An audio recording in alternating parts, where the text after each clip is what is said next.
เขาไปเบิ่งรถพ่อ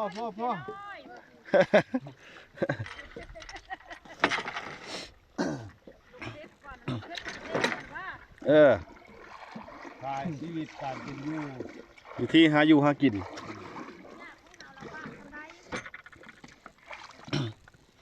ที่หาอยู่หากิน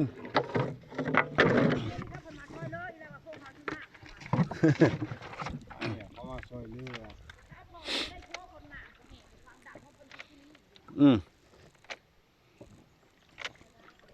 รอเบิ่งรุ่นเบิ่งดูนี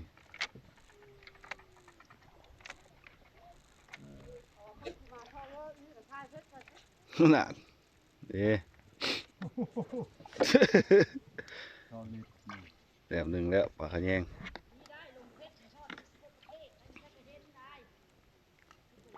ทั่วโลก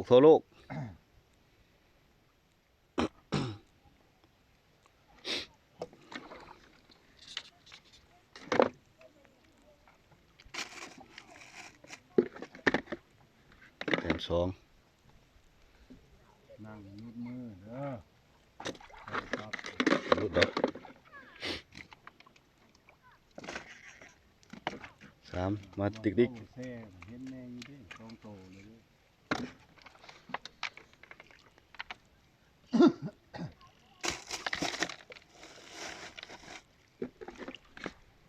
จ้องมันอะไรของมันอะไรก่อนนี่เขาใช้ทงยางบ่ถอกเลยบ่มึงเอาจังทอกนี่บรรยากาศจำนี่แหละเฮาไหลแกงกระทอเนาะม่วน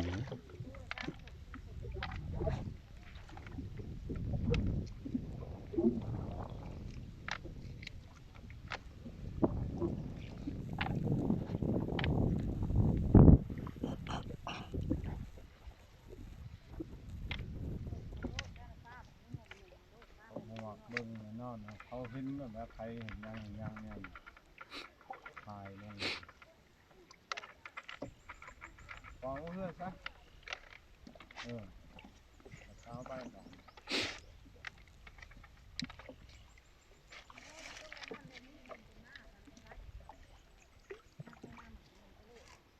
หลายอยู่บ่หอยน่ะบอกว่าห้ามเป่ามันยังถ่ายไปกับพลังห่วย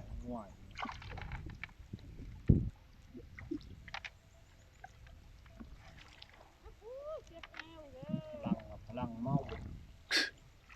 ไม่ทราบตลอด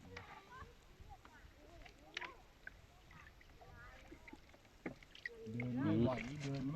เรามันบ่ไทยบ่อยากชัดบ่ไอ้ต้องไหวว่าทำ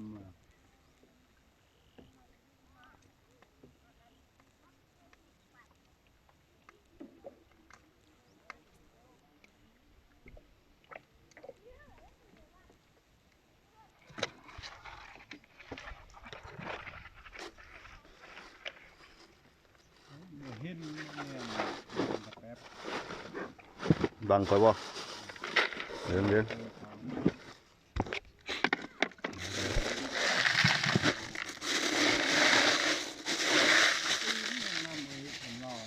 ย้อนลงเลยย้อนลงเวลาหนึ่งจะพัดไปตีนเต้ไปนั่งตะขาบหัวเฮือนใส่ทั้งน้ำก้อนเลยเนาะ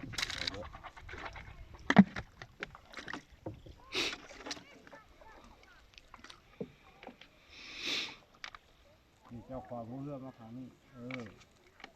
มันคือเจ้าเขาป้าไม้นี่มันก็เขาเนาะหมันอยู่เทิงมันขางอยู่ป่าไม้ขางสลาม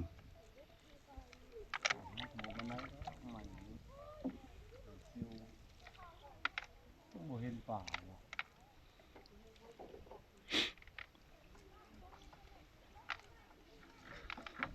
ป่าน้อยยังบ่เห็นเงินป่าใหญ่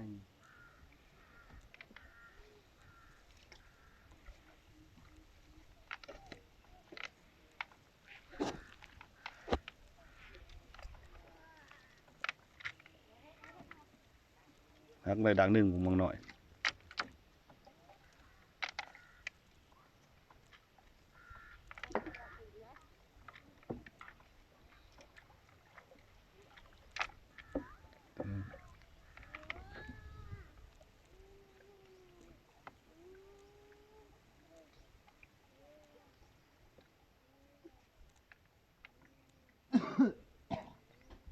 ปลาแซ่บ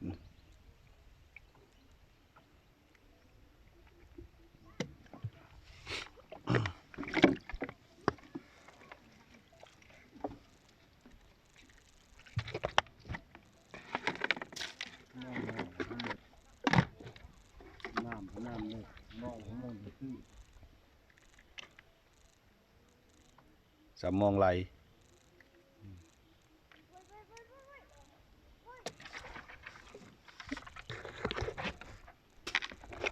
วางเลยหูถึงเจอดึงไปย้อนเลยโอ้ ปรากฏตัวนี้แม่นบ่ปรากฏ ยัง ขะแยงเรื่องเหอะ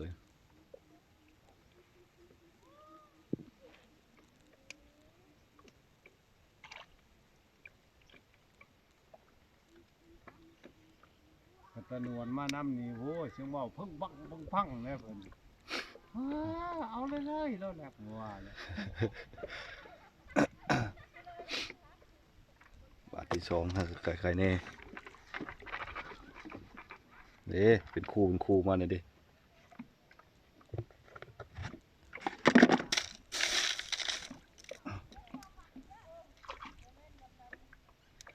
ออกแต่เหงาเนี่ยพวก น้ำเลิกไม่ได้นะปลา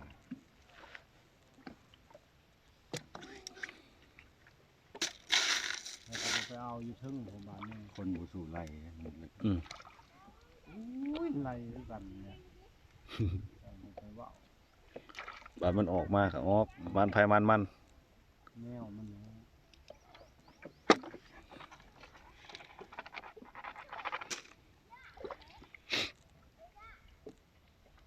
พอดีซอยจัง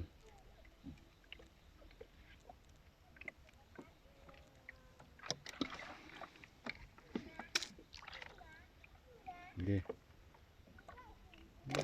ใส่งามขนาดตัวนี้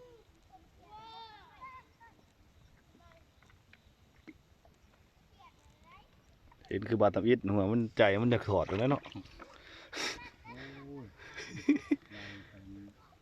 ไม่นิ่งแต่ให้กินมันจังโอ้ย ผู้มักอะไรซื่อๆไรกันผู้บ่มักอันนั้นแน่เลยว่าอยากถอดอยากไปเราได้อยากเข้าเราได้กันแบบนั้น แนวมันนะ อันนี้ห้วยถือบ่ถือไล่บนมือกันยังไล่ไรมอง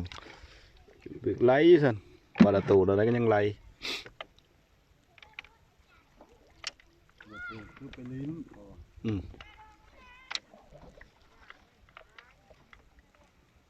เนี่ยผมอยากเสื้อเฮาบ่เคยไป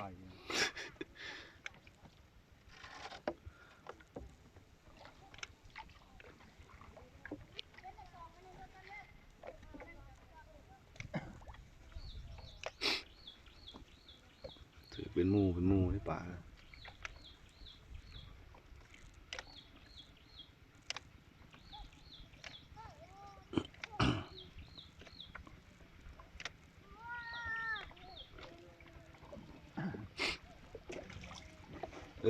เป็นหมู่เมื่อย มึงได้บ่อดอนหอยกันได้จักหน่วยล่ะ พายเรืองมเลยบ่ทางน่ะ